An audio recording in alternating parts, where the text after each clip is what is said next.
Hello everyone, welcome back to my channel. If you are new here, hi, my name is Monica. I like to post anti-MLM, life, and some true crime content here on this channel. In today's video, this is going to be a true crime video that kind of links back a little bit to my anti-MLM content, but because it is true crime, I do have to issue a disclaimer. The following presentation is intended for mature audiences. It contains graphic descriptions of crime scenes, adult dialogue, and adult language. Viewer discretion is advised. Now, if you were here for my community tab poll that I did quite a number of weeks ago, I asked which true crime you guys wanted me to do. There were two of them that were linked to an MLM. And this week should have been the Green River Killer and Amway, that whole involvement. However, one of you guys had contacted me the other night and you told me that you were reading a book, and in that book there was a story of someone by the name of Hilton Crawford who was involved in a crime and also was involved in Amway.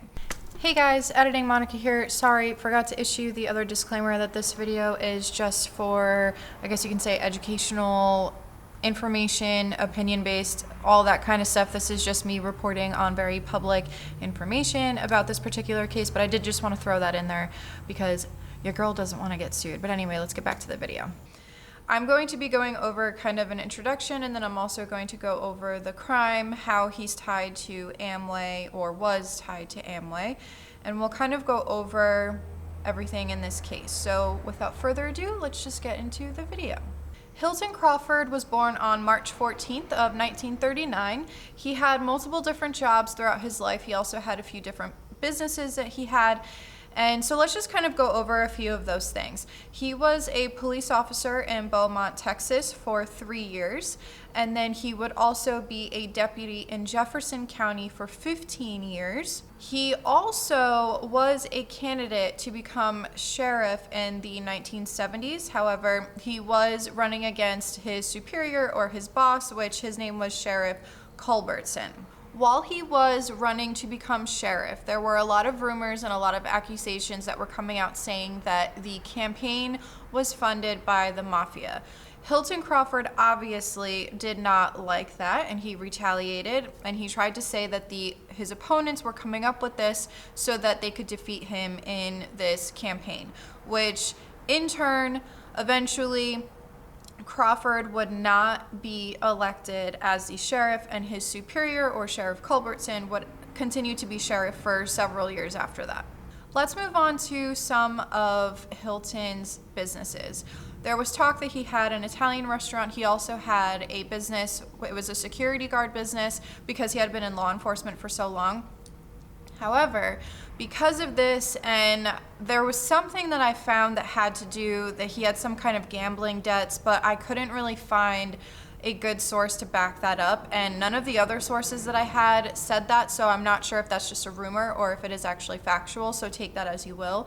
However, in the 1990s, when he did have these businesses, unfortunately his family would incur $370,000 worth of debt, and in May of 1995 they would file for bankruptcy.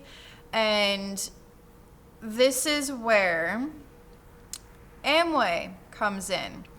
If you are new here and you don't know, I create a lot of anti-MLM content. I have done a video specifically all about Amway. I did it a while ago. I'll link it either in the cards or in the description box with that particular video. Amway, in my personal opinion, is probably my most disliked MLM because I feel as though Amway kind of paved the road for all of these other MLM companies to be able to kind of sneak in and kind of find all the loopholes and things of that nature. And from what I have seen, from what I have read, it seems like Amway is probably the closest thing to an alleged cult from what I have heard and have seen. However, the reason why I bring up Amway in this case is because, like I said, if you're part of the anti-MLM community, you know that a lot of these people, they prey upon people who are in a vulnerable situation. They prey upon people who are in a financial hole or something of that nature. And he filed for bankruptcy. His family filed for bankruptcy. $370,000 worth of money that they had to file. And so obviously, Amway, uplines, people recruit, and he was preyed upon. With that also being said, I wanted the person who sent me this particular crime to look into, or this particular case to look into, the book that they were reading had said that apparently there were some kind of rumors. I wasn't able to find this in my research, so this might just be rumors, but I wouldn't find it surprising. Apparently there was a lot of competition between him and this other family because of their involvement with Amway and that kind of a thing. And on September 12th of 1995, him and this family, their last name was Everett, so him and the Everett family, they had scheduled a dinner, a meeting for Amway. And what had happened was Hilton was saying that he had 2 or 3 more people that he wanted to recruit. So they were supposed to meet for dinner, and they were just supposed to discuss Amway, their businesses, all of that kind of stuff. However, Mr. Crawford did not show up to this meeting. The day of this Amway meeting, it was September 12th of 1995, Paulette and Carl Everett, who they were married, and they had a son who was 12 years old. His name was Samuel McKay Everett. The two families actually were very close, and it was to the point where he actually went by McKay. So McKay would call Hilton Uncle Hilty. So they were very, very close. But like I said, Hilton did not show up to this Amway meeting that night. But he did call Paulette, McKay's mother. He called her 2 times that day, and the last time that he called her was at 5 p.m. asking if her and her husband Carl were still going to this Amway meeting that they had. During all of this, at approximately 8:30, McKay was actually on the phone with one of his friends. And the reason why they were able to pinpoint approximately, because this is an abduction, the way that they were able to pinpoint approximately when this abduction happened was because McKay was on the phone with his friend, and his friend checked the time when she was calling him and on the phone with him, and it was approximately 8:30. So she was on the phone with him, and he basically, there was someone at the door. So McKay went to the door, and she said that she heard him put the phone down and she heard the door open, but that was the last that she heard.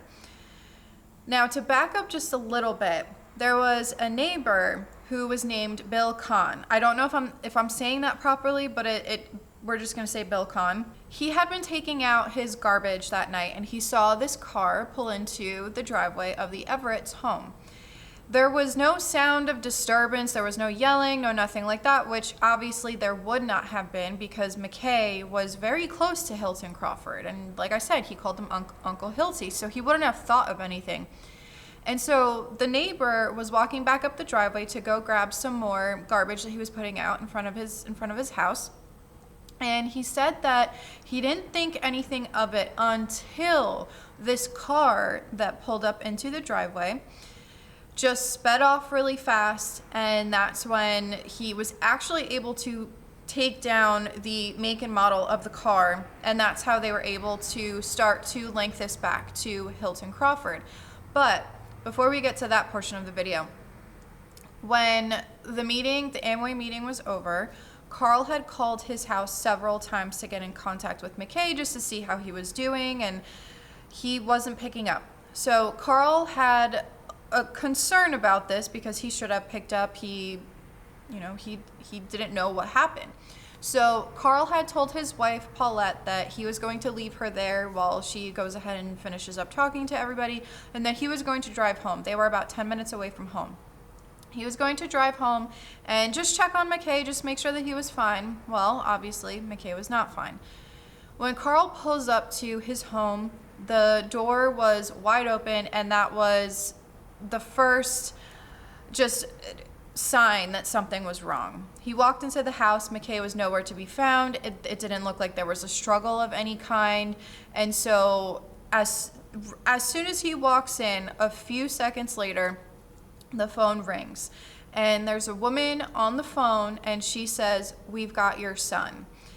She had asked for a $500,000 ransom, all in $100 bills, and she said, "Don't call the police or anything like that," and she hangs up.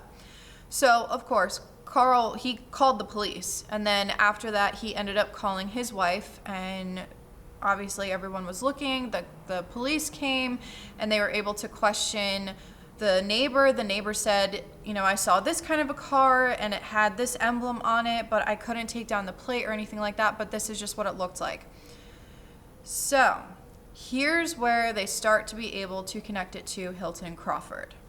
When all of this happened, it was believed that Hilton Crawford did this because of his financial situation, and that he was only going to do this kidnapping and this ransom just to be able to get this $500,000 so he can kind of help his family out a little bit. Again, that's believed to be the reason, the motive, I guess you can say, of why he did this. So they were able to match the make and model of the car to Hilton Crawford's car. And this was thanks to the Montgomery Sheriff's Department and the FBI. They actually did get involved, and they were able to locate Hilton's car, and they confiscated it because there was no evidence at the Everett home that there was just no evidence of any kind of crime happening. So they find this car and they confiscate it. But by that point, the car had been cleaned. It had been just really, really clean. But when they confiscated it, they were able to find blood stains and blood splatter that matched the DNA of the victim, unfortunately. So at this point in time, they did not know what had happened to McKay. All they knew at this point was that something happened. And I'm pretty sure that at this point in time, a lot of people were hoping that he was still alive, but unfortunately, he was not. What ended up happening was Hilton Crawford was arrested on September 15th of 1995, and then the following day, on September 16th of 1995, he sat down with authorities and he told them, "I'm going to show you a map of where I left the body." So remember, this is all going on in Texas. This is in Conroe, Texas. He had dumped the body in Louisiana. They were also able to link all of this back to Hilton as well. So I feel like at this point he just knew that he was already caught. So there's no point in lying. There's no point in trying to cover it up. But they were able to find cell phone records. They were able to find receipts for gas stations and hotels that Hilton was obviously planning something. Something was happening. Like I said, they were able to connect all of this back to Hilton. When they arrested Hilton and when they questioned Hilton, he said that he didn't kill McKay. He kidnapped him, but someone by the name of R.L. Remington killed McKay. However, this is where it gets a little interesting. And this is not just my opinion. I actually thought of this before I did a little more research, and I started seeing that this was something that a lot of people were talking about. Remington is actually I can't say the word on YouTube, but let's just say it this way. They found a .45 caliber, and it was made by this company, if you get what I'm kind of getting at here. So a lot of people were thinking that this was just a figment of Hilton's imagination, and he was blaming the shooting on someone that was actually not someone. It was actually I guess you can say, the weapon that was used in this particular situation. So, but like I said, they found McKay's body.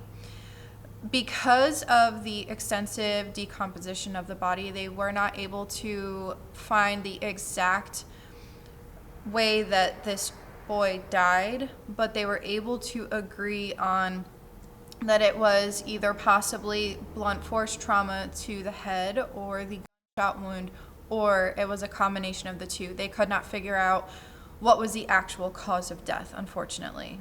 To go back to what happened in between the crime, the night of the crime, everything of that nature, they were able to retrieve phone calls that Hilton was making. First of all, he called several of his employees and was trying to fabricate an alibi.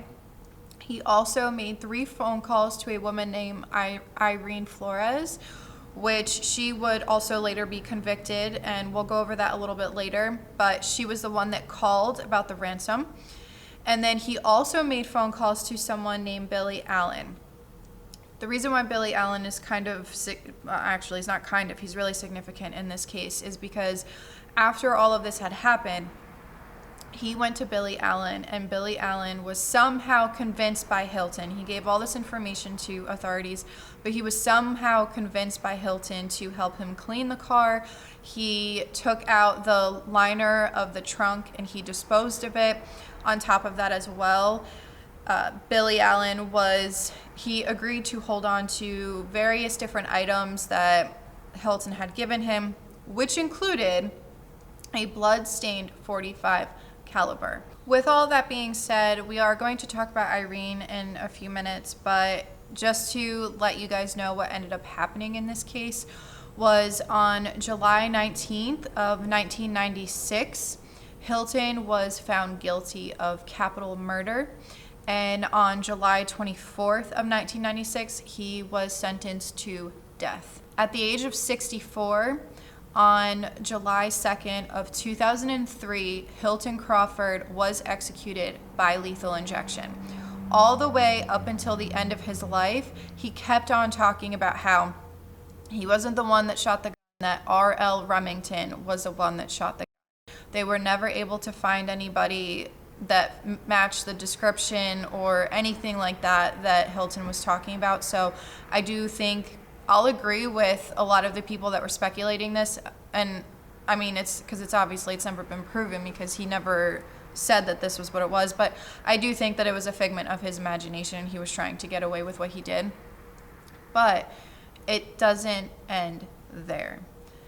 Irene Flores, she was also found guilty of kidnapping, and she was sentenced to 25 years with the possibility of parole within 12 and a half years.